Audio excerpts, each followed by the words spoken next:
Ladies and gentlemen, the subject of survival against apex predators may at first glance appear to be a discussion belonging to the realms of wilderness exploration, remote research, or perhaps ancient history. Yet it is far more relevant and contemporary than one might imagine. Humanity, despite its intelligence and technology, remains biologically fragile when compared with the great hunters of the natural world. To understand how to survive every apex predator is not simply to collect practical strategies for rare encounters. It is to understand the very balance of life, the instincts of creatures that have perfected the art of predation, and the methods by which human beings can transform vulnerability into resilience. The first and most vital step is to appreciate what defines an apex predator. These are the animals at the very top of the food chain, organisms that themselves are rarely preyed upon, and whose role within ecosystems is that of regulators and stabilizers. They are not mindless killers, but critical actors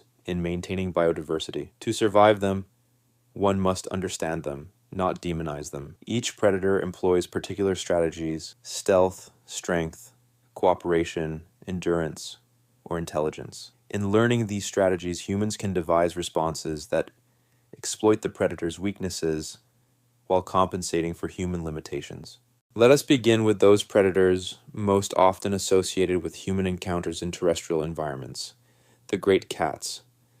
Lions, tigers, leopards, and jaguars are all formidable hunters, yet they differ in their methods. Lions, as social animals, often hunt in groups relying on coordinated ambushes. Tigers, solitary yet powerful, use stealth and patience, striking with overwhelming speed. Leopards and jaguars prefer dense cover or arboreal ambush, descending or lunging from unexpected angles. For human survival, the common denominator among these predators is that running almost invariably invites disaster. Prey flees, predators pursue. A human who flees signals vulnerability and provokes instinctive chase. The superior strategy is to project dominance, standing tall, making oneself appear larger, maintaining unwavering composure, and resisting the urge to cower often disrupts the predator's assessment of the human as suitable prey. Loud sounds, sudden gestures, and group cohesion amplify the illusion of power. When a predator perceives that an attack will carry risk, it frequently reconsiders. Many human survivors of big cat encounters attribute their safety not to physical strength, but to the psychological advantage gained through controlled confidence. Bears represent a distinct challenge because they differ significantly in temperament and predatory strategy depending on species. The grizzly, powerful and territorial, often engages in charges intended to test rather than kill. In such cases, the appropriate human response is not aggression but steadiness. Avoiding eye contact, speaking softly, and backing away slowly may diffuse the confrontation. Should a grizzly continue the charge, adopting a prone position and protecting vital organs can persuade it that the perceived threat is neutralized. Black bears conversely tend to be more opportunistic. In their case, submission is not effective. A black bear may persist if it believes it has discovered an easy meal. Here, aggression is the correct defense: shouting, striking, and resisting. Polar bears represent the most dangerous scenario, for they are among the few predators that occasionally view humans as prey by default. On the icy plains of the Arctic, where resources are scarce, they cannot afford to be cautious. For them, avoidance is the paramount strategy. Groups must remain vigilant. Deterrents such as flares or noisemakers should be employed, and traveling alone is folly. Unlike other bears, with polar bears the human must rely entirely on deterrence before contact. For once predation begins, few survive. Turning to reptiles, crocodiles, and alligators embody a prehistoric mastery of ambush. They lie concealed at the water's edge, surging forth with explosive power to seize prey. Humans who linger near such waters are at their mercy. The primary rule is to avoid entering or approaching crocodile territory without vigilance. Standing too close to the edge of a riverbank or allowing limbs to dangle in murky water is to invite unseen danger. Should attack occur, resistance is crucial. A crocodile's jaw strength is immense, but its sensitivity is concentrated in its snout and eyes. Striking these areas has on occasion forced a release. Rolling with the predator rather than against it can prevent catastrophic injuries during the infamous death roll, buying precious moments to fight back. The lesson with crocodiles is clear. Avoidance is the only assured method of survival, but resistance when caught is preferable to passive surrender. The ocean, vast and alien, introduces challenges of a different order.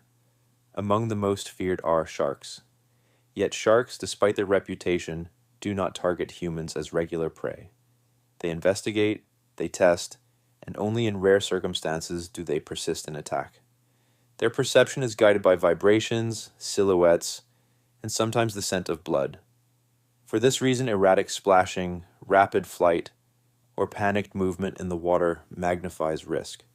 The appropriate human strategy is calmness. Vertical posture reduces resemblance to typical prey such as seals. Eye contact and steady orientation toward the shark communicate awareness, often discouraging attack. If the shark approaches aggressively, striking at the eyes, gills, or snout, the sensory hubs offers the best chance of repelling it. Retreat is best achieved slowly, deliberately, and without turning one's back. In this way, survival is achieved through composure, precision, and restraint rather than frantic struggle. Orcas, often called killer whales, demonstrate another dimension of danger: intelligence. They hunt cooperatively, communicate complex strategies, and can manipulate their environment with startling sophistication. While documented wild attacks on humans are exceedingly rare, their sheer capacity for predation cannot be underestimated. Encounters with orcas in kayaks or wild diving should be met with respect and caution. Avoiding excessive noise, erratic movement, or behaviors that might trigger curiosity is the safest course. Unlike other predators, orcas calculate, and so avoidance of provocation is the most rational defense. On land, wolves and wild dogs embody the peril of coordinated pursuit. Wolves, with their endurance and pack strategies, can pressure prey until exhaustion renders it defenseless. Humans confronted by wolves must again rely on dominance. Standing firm, shouting, hurling objects, and displaying defiance discourage pursuit. Wolves are cautious and pragmatic hunters. They will abandon prey that appears capable of inflicting injury. Running invites their greatest strength, the hunt by endurance. Wild dogs, such as those of Africa, employ relentless stamina. For them too, group defense, loud deterrence, and appearing formidable rather than vulnerable are the wisest methods. Birds of prey, though not commonly life-threatening to adults, illustrate yet another form of apex capability. Eagles, hawks, and owls possess speed, aerial advantage, and powerful talons. In rare instances where such birds attack, often in defense of nests, humans must protect the face and eyes. Clothing, sticks, or raised arms serve as shields. Here the principle is simple: minimize vulnerability and withdraw from the nesting territory. Orcas, often called killer whales, demonstrate another dimension of danger: intelligence. They hunt cooperatively, communicate complex strategies, and can manipulate their environment with startling sophistication. While documented wild attacks on humans are exceedingly rare, their sheer capacity for predation cannot be underestimated. Encounters with orcas in kayaks or wild diving should be met with respect and caution. Avoiding excessive noise, erratic movement, or behaviors that might trigger curiosity is the safest course. Unlike other predators, orcas calculate, and so avoidance of provocation is the most rational defense. On land, wolves and wild dogs embody the peril of coordinated pursuit. Wolves, with their endurance and pack strategies, can pressure prey until exhaustion renders it defenseless. Humans confronted by wolves must again rely on dominance. Standing firm, shouting, hurling objects, and displaying defiance discourage pursuit. Wolves are cautious and pragmatic hunters. They will abandon prey that appears capable of inflicting injury. Running invites their greatest strength, the hunt by endurance. Wild dogs, such as those of Africa, employ relentless stamina. For them too, group defense, loud deterrence, and appearing formidable rather than vulnerable are the wisest methods. Birds of prey, though not commonly life-threatening to adults, illustrate yet another form of apex capability. Eagles, hawks, and owls possess speed, aerial advantage, and powerful talons.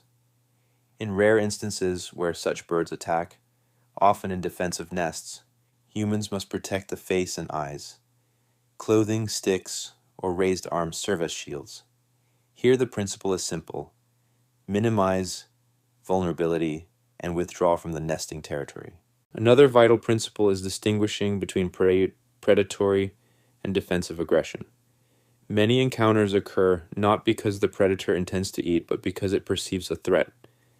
A mother bear protecting cubs, an alligator guarding a nest, or a wolf defending territory may attack to repel rather than to kill. In such cases, submission, retreat, or avoidance may be the correct response. By contrast, when a predator is truly in hunting mode, projecting weakness ensures disaster. Recognizing the difference through behavior, posture, and timing is critical. Yet beyond immediate strategies, there exists a broader philosophy of survival. Humans are no longer solely creatures of the wilderness, but predators still cross into human-dominated landscapes. And mountain lions wander suburban streets. Sharks patrol coastlines crowded with swimmers. Polar bears roam further south as ice recedes. These realities mean that survival strategies must not remain the domain of adventurers alone. They must become common knowledge. Education, conservation, and awareness campaigns transform the exceptional into the prepared. The ethical dimension also matters. Predators are not villains, but keystone species. Without them, ecosystems collapse. To view them solely as threats is to misunderstand their role. True survival lies not in extermination, but in coexistence. By protecting habitats, by reducing human encroachment, by respecting boundaries, we reduce conflict and thereby reduce risk. Humans have historically responded to predators with fear and eradication, but the wiser path is balance. Survival in the long term means ensuring both species endure. Consider also the role of preparation before entering predator territory. Proper clothing, food storage methods, noise protocols, and travel routines all reduce risk. Campers who suspend food away from sleeping areas avoid attracting bears. Swimmers who avoid dawn and dusk, the times of shark feeding, reduce danger. Travelers who move in groups rather than alone multiply deterrence. Preparedness is prevention, and prevention is the most reliable form of survival. The broader lesson, then, is that to survive every apex predator is not merely to memorize a list of responses. It is to cultivate a mindset, one of respect, vigilance, and adaptability. Each predator presents unique dangers, but the human advantage lies in intellect. We need not match the lion's speed, the bear's strength, or the shark's power. We need only understand their instincts and respond with strategies that exploit the narrow windows where human intelligence prevails. Our ancestors, living daily in proximity to these creatures, mastered such strategies intuitively. They learned when to stand tall, when to flee, when to wield fire, and when to wait. Their survival laid the foundation for ours. Today, with far greater access to knowledge and technology, we carry forward that legacy. To encounter a predator is to face not only an animal, but a mirror of evolution's finest designs. To survive is to honor both the predator's role and our own resilience. In the end, the question of how to survive every apex predator is not merely practical, but symbolic. It is about how fragile beings endure in a world filled with forces stronger than themselves. It is about how intelligence triumphs over brute strength, how preparation turns fear into control, and how respect ensures that coexistence, not conflict, becomes the rule. When we understand predators, when we anticipate their methods, and when we respond with calm and calculated strategies, survival is no longer a matter of luck. It becomes a demonstration of humanity's greatest gift, the capacity to learn, adapt, and thrive amidst even the most formidable of adversaries.